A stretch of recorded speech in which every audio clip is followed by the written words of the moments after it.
This is why Joe Rowling and Steve Kloves are so clever, is that just because the battle starts, it doesn't mean the rest of the film stops.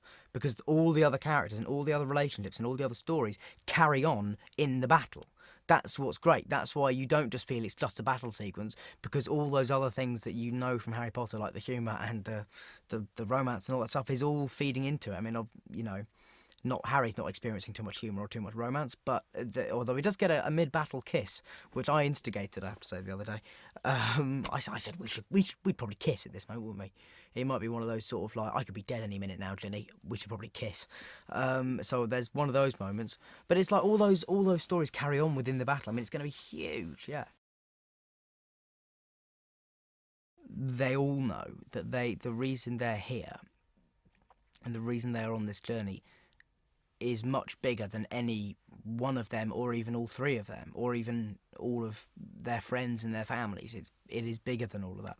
And for 17-year-olds to sort of have that maturity and realise that what's at stake is much more important than any of their individual lives, is quite impressive, and is what makes it a very moving story. The fact that these three kids, no matter what faults they have, are ultimately totally selfless.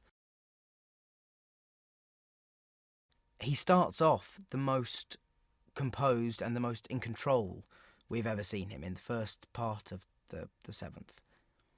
And then by the end of the second part, he's almost totally lost his mind. So it's a really interesting journey for his character, because he's going from somebody who is kind of very stable and kind of in control and evil and malevolent, but nonetheless steady.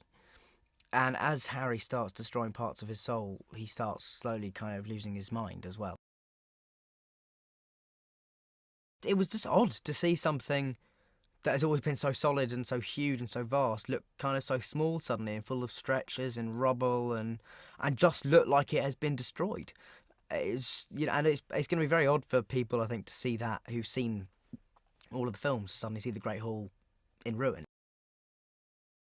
Particularly when I was younger, it was quite intimidating to be in a quite combative scene with such an experienced actor. Was always quite intimidating. So I think that sort of forced me to raise my own standards.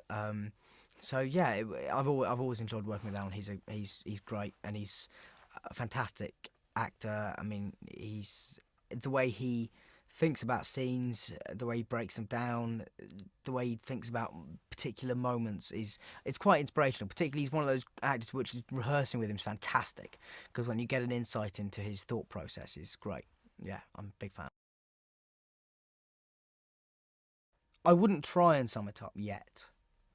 Um, I think it'd be very premature of me to try and give a synopsis of what the last 10 years have meant while I'm still in them.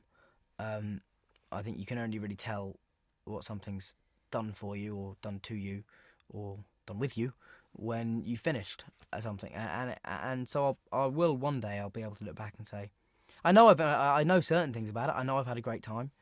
I know I'll miss it. I know I'll miss my friends. I know that I can't quite comprehend of a world in which this isn't part of my life, and so that's going to be very odd, very, very strange indeed.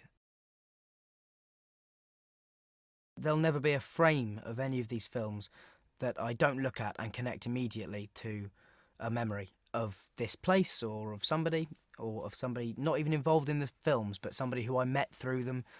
Uh, every day, every day is connected.